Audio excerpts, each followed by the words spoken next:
लोगों के वोट से नेता बड़े बन गए। लोगों ने जाति के नाम पर, धर्म के नाम पर, नाली गली के लिए, 5 किलो अनाज के लिए, मंदिर मस्जिद के लिए वोट दे दिया। जिस नेता ने भी वोट लिया तो वोट लेकर बड़ा बन गया। और जो लोग हैं उनकी अपनी जो हालात हैं, उनके बच्चों की जो दुख तकलीफ है, उसमें कोई परिवर्तन नहीं। जब तक आप वोट अपने लिए नहीं देंगे, अपने बच्चों के लिए नहीं देंगे, तब तक कोई भी जीत कर जाएगा तो उससे राहत नहीं मिलेगी। राज्य के मुख्यमंत्री और उप मुख्यमंत्री का विधानसभा क्षेत्र इतना पिछड़ा पूरे देश में कोई नहीं होगा। लोगों के वोट से नेता बड़े बन गए।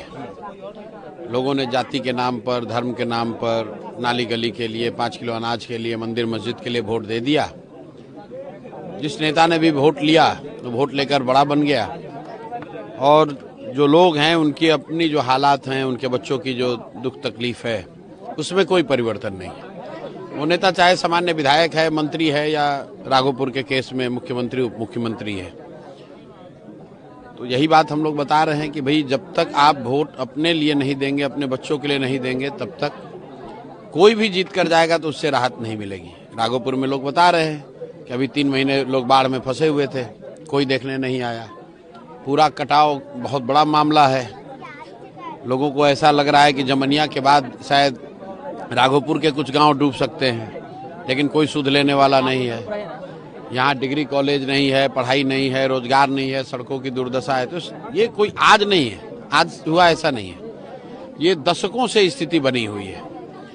और स्थिति इसलिए नहीं बनी हुई है कि कोई एक व्यक्ति चुन कर आया है वो सही है या गलत है, और प्रशांत किशोर आएंगे या कोई जनसुराज का आएगा तो सुधार होगा। स्थिति इसलिए है कि लोग 5 वर्षों तक इतनी दुख तकलीफ में जीने के बाद भी कल जब वोट होगा तो ये अपनी बात भूलकर, अपना तकलीफ भूलकर जाति धर्म के नाम पर वोट दे देंगे। तो आज यही देखा है। और लोगों को ये जहां भी मौका मिला ये समझाने का प्रयास किया है कि भाई आप एक बार अपने बच्चों के लिए जगिए, सजग होइए, उनके पढ़ाई रोजगार के लिए वोट दीजिए, बाढ़ कटाव के लिए वोट दीजिएगा तो आपका सुधार होगा। तेजस्वी यादव 10 साल से यहाँ पे एमएलए हैं, उनके कार्यकाल को आप कैसे देख रहे हैं? क्या कुछ काम किया? हमको कुछ देखने की जरूरत नहीं। आप दिन भर घूमे हैं, ये देख लीजिए। मैं रोज कहता हूँ कि जब भी राघोपुर की बात होती है कि मुझे लगता है कि लालू जी जैसे बड़े नेता का ये एक तरीके से गृह क्षेत्र है। राज्य के मुख्यमंत्री और उप मुख्यमंत्री का विधानसभा क्षेत्र इतना पिछड़ा पूरे देश में कोई नहीं होगा। मैंने बिहार का भी जिक्र किया, अभी नालंदा का।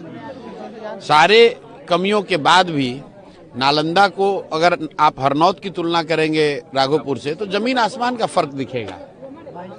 तो अगर इसी व्यवस्था में नीतीश जी अपने जिला का, पूरे बिहार का करे न करे, अपने जिला का, अपने विधानसभा का तो कम से कम कुछ सुधार किया है, तो राघोपुर में भी वो सुधार हो सकता था।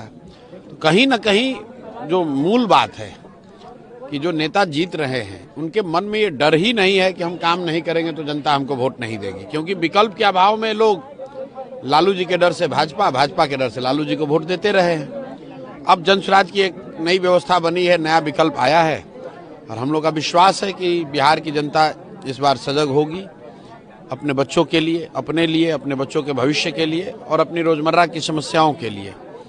अगर होंगे तो सुधार होगा, नहीं होंगे तो ये जो दुर्दशा चल रही है इसे आगे चलता रहेगा।